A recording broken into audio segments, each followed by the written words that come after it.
bakal bikin lo berani serius. Kalau lo berani serius, lo gak bakal galau terus. Kalau berani serius, ngomong Inggris aja. Jadi revisi terus.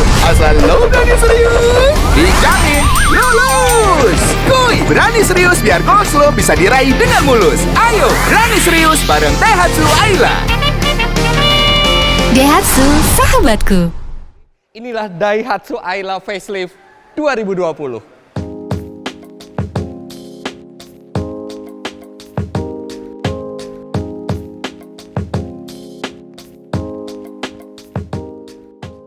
Sejak awal kelahirannya, mobil ini memang dibuat khusus memenuhi kebutuhan pasar Indonesia. Masuk ke skema LCGC, Low Cost Green Car, sehingga harganya juga sangat terjangkau.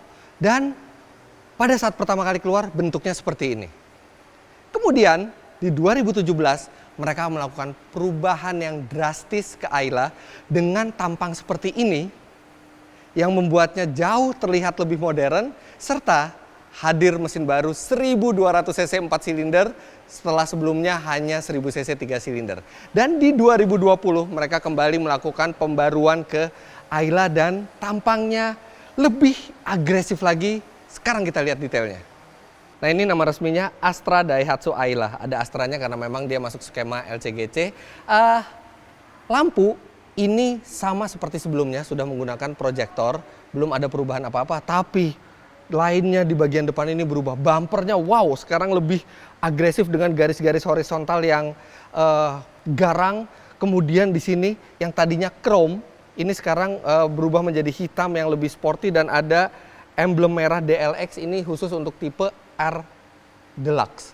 Ini secara keseluruhan tampilan depannya ini membuat Ayla menjadi semakin sporty dan semakin menggugah untuk kaum yang berjiwa muda.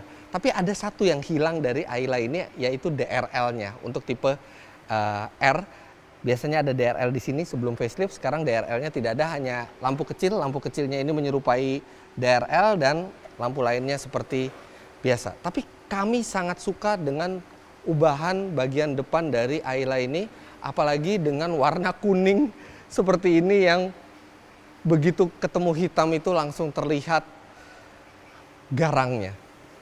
Ada dua warna baru di Ayla ini, yaitu kuning seperti ini, yellow metallic, dan silvernya yaitu glittering silver metallic. Tapi warna kuning ini eye catching sekali. Sekarang kita lihat perubahan di bagian samping.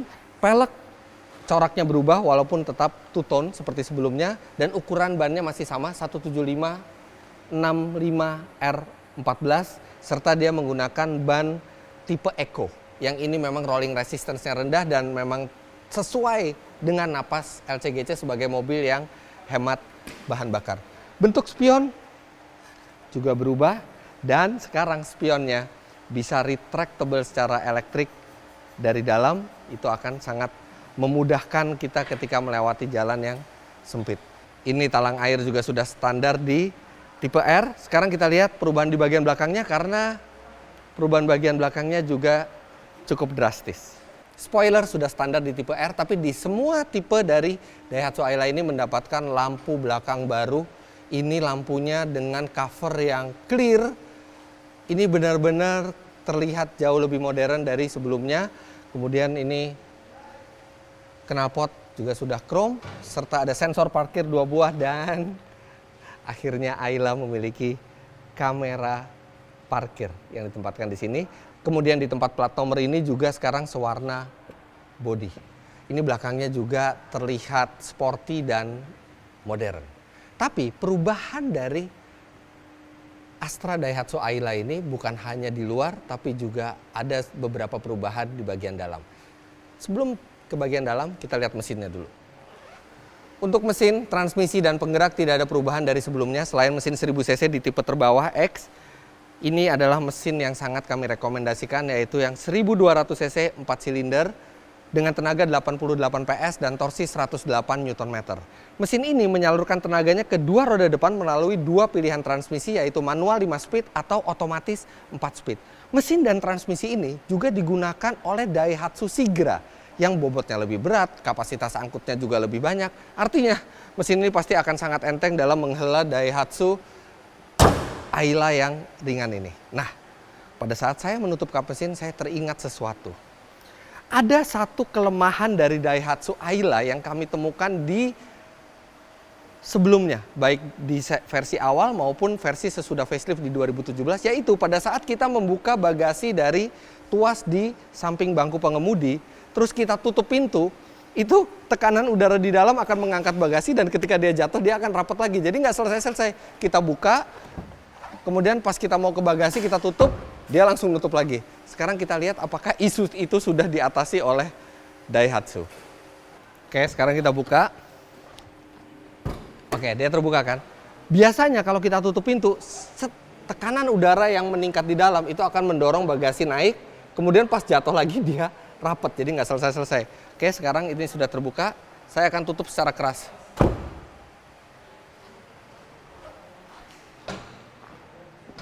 Hore, dia tidak mengunci lagi. Coba lebih keras lagi.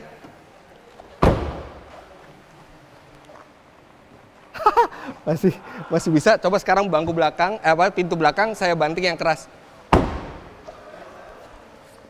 Oh yes, akhirnya mereka berhasil mengatasi masalah yang simpel itu dan isu itu tidak terjadi lagi di Ayla terbaru ini. Untuk bagasi dan pelipatan bangku semua sama seperti sebelumnya, tidak ada perubahan, tapi untuk material interior dan beberapa fitur ada perubahan di bagian dalam.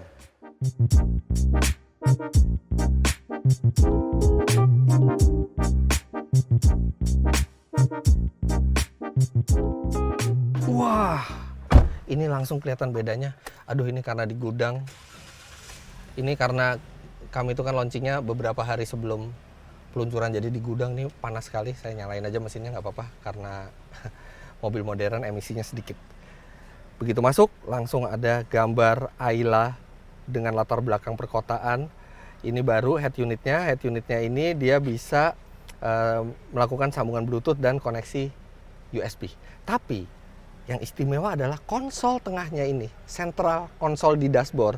Ini sekarang bentuknya model mengambang, floating. Ini baru dari sebelumnya, sehingga menimbulkan kesan yang lebih simpel tapi berkelas. Kemudian makin berkelas lagi karena akhirnya Ayla mendapatkan AC digital. Nah, ini buat mengatur kekuatan AC di kanan, kemudian mengatur dinginnya AC itu ada di kiri. Ini membuat mobil ini terasa up to date. Kemudian untuk instrumen dan setir tidak ada perubahan, dilengkapi dengan tombol untuk pengatur audio. Yang berubah adalah material dari jok yang sekarang coraknya berubah, dan ini materialnya cukup bagus, lembut dan tidak terasa murahan, bahkan sampai juga ke trim pintu. Nah, ini yang saya bilang sekarang spion sudah bisa dilipat dari sini, serta sekarang Daihatsu Ayla untuk yang tipe 1200 cc itu memiliki ABS. Artinya dengan ABS ketika Anda akan melakukan pengereman mendadak, Anda tinggal injak pedal rem sekeras-kerasnya, mobil tidak akan mengunci bannya dan Anda masih bisa mengendalikan mobil dengan lebih aman dibandingkan rem tanpa ABS. Kemudian sekarang kita coba kamera mundurnya. Oh yes, kamera mundurnya juga dilengkapi dengan line untuk mengetahui berapa jarak ke obstacle di belakang. Serta ini mobil memang mengerti sekali situasi di Indonesia ya. Walaupun ini otomatis, kan biasanya otomatis itu kita tidak bisa pindahkan ke N. Itu menyulitkan kalau kita mau parkir paralel. Tapi ya dia ada shift lock-nya, jadi bisa dipindahkan ke N. Jadi bisa didorong-dorong, ya itu mungkin lebih sering kejadian di Indonesia. Untuk posisi berkendara semua tidak ada perubahan, begitu juga dengan kelegaan ruang di belakang. Hanya perubahan-perubahan tadi yang saya bilang, tapi perubahan itu membuat aura kabin dari Ayla ini semakin berkelas. Bukan sekedar lebih modern ya, tapi juga berkelas karena simple dan material yang digunakan juga baik. Sedikit referensi, walaupun ini sama seperti sebelumnya, tapi saya duduk di belakang lagi untuk memperlihatkan space-nya. Ini posisi berkendara saya tingginya 177 cm, dan ini untuk ukuran hatchback kecil, ini tuh masih lega. Dan karena dia bangkunya tinggi, jadi paha itu tersangga dengan baik, tapi headroom juga masih memadai. Ini nyaman untuk duduk di belakangnya. Kemudian di tengah ini ada cup holder yang dibukanya secara unik, dia tersembunyinya di konsol tengah.